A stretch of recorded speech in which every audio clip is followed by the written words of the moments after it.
Do you guys remember Mighty Magiswords?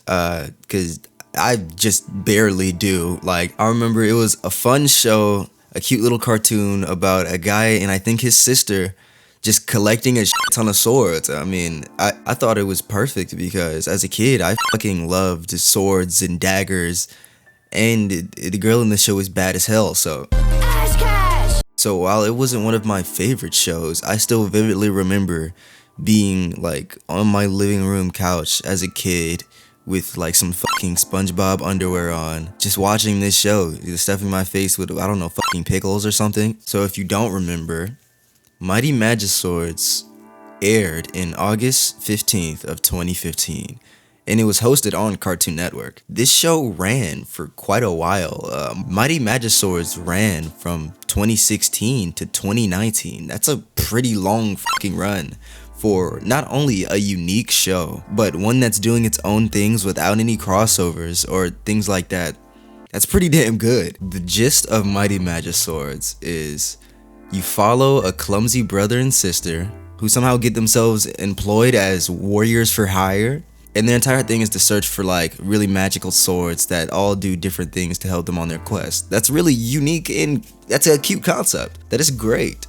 But as you probably know, with a show that does even slightly well, there is going to be someone in the high and mighty chair that gets corrupted some way and somehow. And it's just like that. It's like clockwork, right?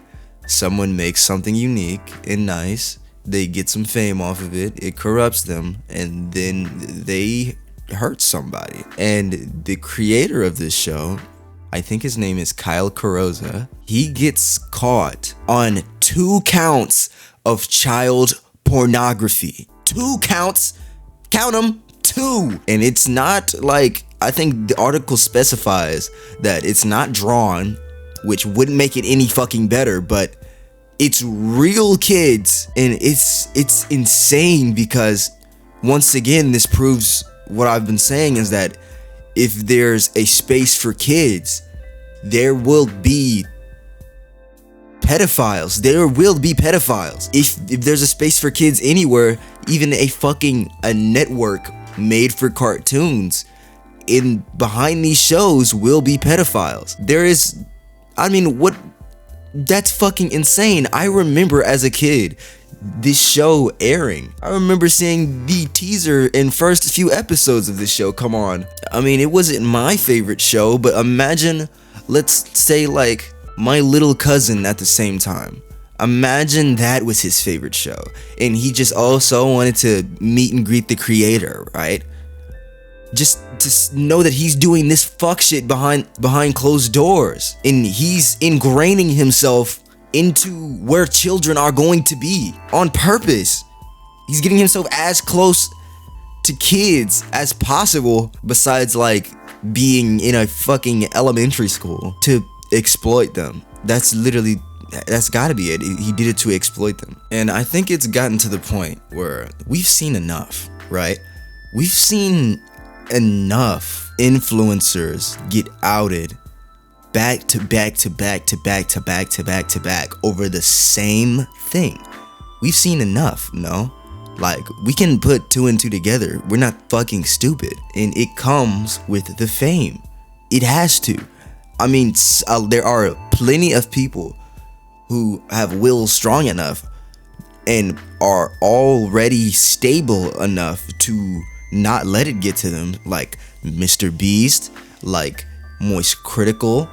You got I'm Dante, Berlizzi, who have been doing crazy for themselves and have not stooped to that level. Yet when you bring somebody who is already mentally stunted into this internet fame, the second they get the chance to take back what they feel was taken from them, like if they were bullied as kids or if they could never get a girlfriend, the second they get that chance, they get that status that makes everything different for them, they take it immediately. And it's shown over and over again that most of these people do not deserve this status. YouTube and TikTok, these things are a blessing and a curse. I love that I could come on YouTube and yap about opinions that no one cares about. I like doing that because I just like to talk. I like that when I scroll on TikTok, I can see dumbass images and dumbass songs spammed at light speed. I enjoy that.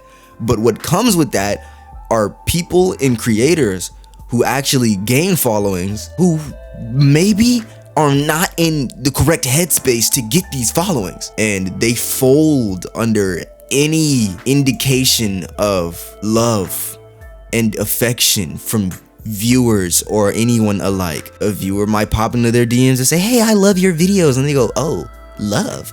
You love my videos, you love me. And they flirt with these kids. Same with Dr. Disrespect, the exact same thing fucking happened. A little girl in his Twitch mentions, probably talking about some, oh, I love your videos, you're a huge inspiration.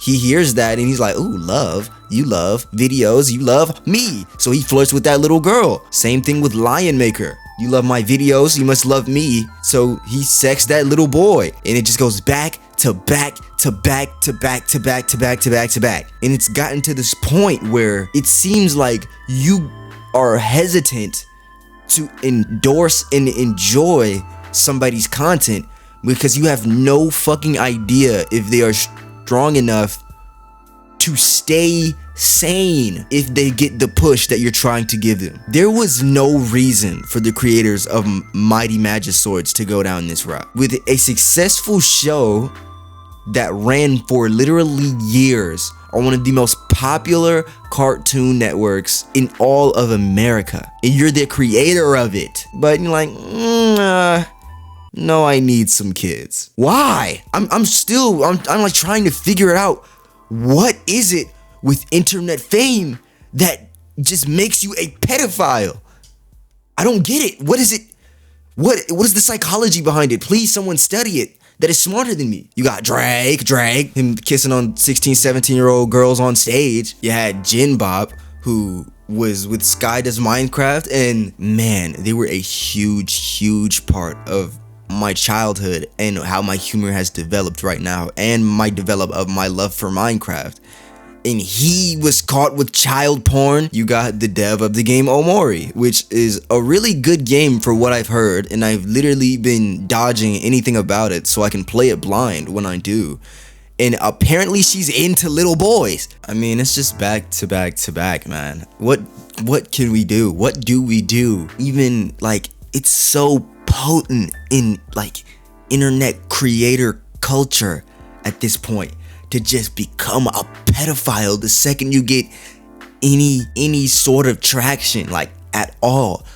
And man, I think the worst one for me right now is a rapper Zillakami, who, bro, if you knew me for the past like 2 to 3 years, I am the biggest Zillakami glazer. I love that nigga's music so much.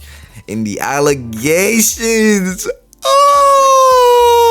the allegations make me fall to my knees, bro. What do we do, man? Genuinely, no, I'm actually asking, what is the correlation between internet traction and attraction to anyone under the age of 18? What's the correlation? Because there is a correlation. I think we have enough subjects to the point where we can say that there is a correlation between fame and attraction to kids. I just don't know what it is, and it's really making me sick, because I thought as a human collective, as a society, we all deemed that pedophiles are the worst of the worst, disgusting creatures, and it's deplorable that they get themselves off by going after the people who are the most vulnerable, and that is kids, and they're willing to change the trajectory of their entire life over some sexual pleasure. I thought we could all come together and say, yes, that is a disgusting, deplorable person who I would never want to be, but apparently not, because the more you surf the interwebs, there will be, he's a pedophile, he's a pedophile, he's a pedophile, she's a pedophile, he's a pedophile. Where's it coming from? Now, here's my conclusion to this, right? And I'm going to just throw something at the wall and hope it sticks, because if I'm being honest, I don't even know how this festers in you. So here's my theory, right? Someone who is already not in the best of headspace maybe they're depressed, maybe they have something going on in themselves. Maybe in their past, they were bullied or didn't have the most friends or luck with sexual or romantic interactions. They turn to the internet and they start pushing out content. It gets good amount of interactions and likes and views. They start gathering themselves some fans, and then some fans maybe come to them saying, hey, I love your content, keep going. And they feel that affection and they feel that intrigue, and they pursue that person despite age or them knowing that it's wrong. And I think that is probably the most probable cause, because even after seeing Discord message after Discord message, they always say, don't tell anybody about this because I know I shouldn't be doing this. But they still cannot help themselves but pursue that person. And there's literally no other explanation other than these people are unloved. So they make it a point to go after people who don't even have a full perception of what they think is love yet, and that's kids. Yeah, man. Sorry about this big ranty video. I'm so over this shit, man. I don't even know. Support your local artist, bro. Here's a local artist, go support them. Brew yourself a cup of coffee, because it is so fucking necessary when we talk about shit like this. And don't talk to kids, dog. I know you won't. You're a sane person, but don't talk to kids, man.